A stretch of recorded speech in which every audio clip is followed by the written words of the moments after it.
Hello guys, welcome back. మేము customise చేసిన cotton frocks అనమాట. ఇది first one red and white combination లో ఉంది. ఏ లైన్ కట్ లో వచ్చి కింద ఫ్రిల్ ఉంటుంది. నెక్స్ట్ అయితే ఇది బ్లాక్ అండ్ వైట్ కాంబినేషన్ లో రెడ్ బుటీస్ వస్తాయి. దీనికి వీనెక్ యూస్ చేసి మనకి చెస్ట్ దగ్గర ఫ్రిల్స్ వస్తాయి.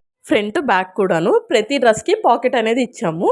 అన్నిటికి జ్యోతి కాటన్ యూస్ చేసాము. ఇవి మనం కరీంనగర్ కి షిప్ చేసాము. మీకు కూడా కావాలంటే కింద వాట్సాప్ నెంబర్ ఇస్తాను, మెసేజ్ చేయండి.